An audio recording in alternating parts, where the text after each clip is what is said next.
Imagine walking into a 30-year-old cold case, only to realize the evidence has been sitting there, waiting for you to arrive. 3 days ago, city officials finally unsealed an abandoned downtown radio station. Back in 1994, the doors were chained shut after the entire overnight broadcasting crew vanished without a single trace. When Detective Guddu stepped inside, he didn't find a traditional crime scene. There were no bodies, not a single unidentified fingerprint, no overturned chairs or broken glass to suggest struggle. Investigators call this a closed system anomaly. This 3D wireframe shows the 1994 layout. Dead-bolted doors and windows glow red, fully intact. In this sealed system, the mass of 5 adults cannot drop to 0 without breaching that perimeter. Since a physical escape was mathematically impossible, the explanation for where that crew went has to defy our standard understanding of reality. Guddu stopped looking at the physical architecture of the room. Sitting in the center of the main broadcasting booth, untouched for 3 decades, was a single cardboard box filled with old VHS tapes. Magnetic tape from 1994 is highly volatile. The binder degrades, the magnetic particles flake off, and the data disappears. These fragile plastic cassettes were the only surviving analog memory of that night.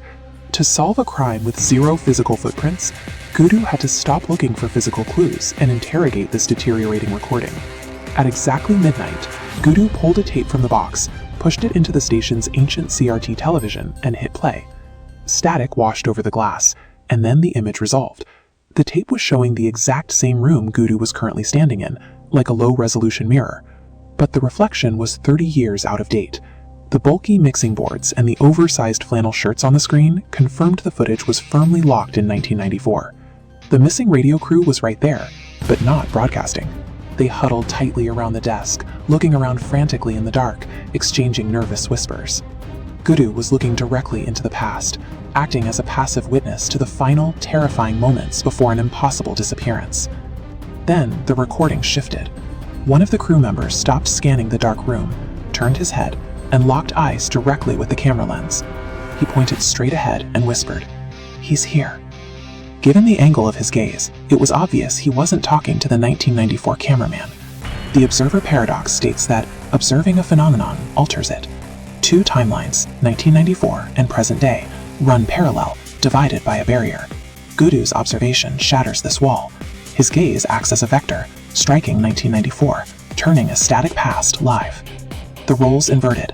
The terrified crew trapped in 1994 was looking out through the glass, staring directly at Guddu in the modern day. He wasn't investigating a cold case anymore. The subjects of the cold case were actively investigating him. The present-day room immediately began to break down. The image on the CRT television glitched violently, spitting harsh static audio into the broadcasting booth. The overhead lights above Guddu started flickering out of sequence with the building's power grid, and the shadows on the walls behind him slowly stretched forward, pulling toward the glowing screen. Stumbling back in physical shock, Guddu's ceramic coffee mug slipped from his grip and shattered across the dusty floor. The threat was no longer confined to the videotape. This is a textbook case of temporal bleed, a theoretical scenario where digital events from a recorded past begin exerting literal, measurable physical force on a present-day reality. The protective boundary between the screen and reality had completely collapsed, leaving Guddu exposed to whatever force emptied this room 30 years ago. Amidst the chaos of the flickering lights, a physical impossibility materialized right on the dust-covered desk in front of him.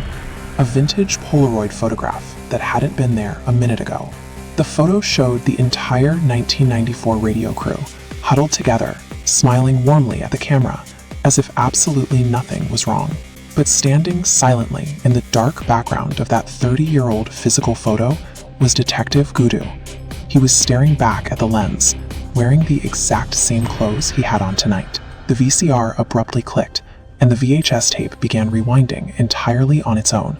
A heavily distorted voice hissed through the television speakers, commanding him to play the next tape. The loop had officially closed around him.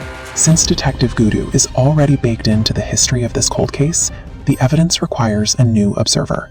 Tell me, would you risk playing the next tape?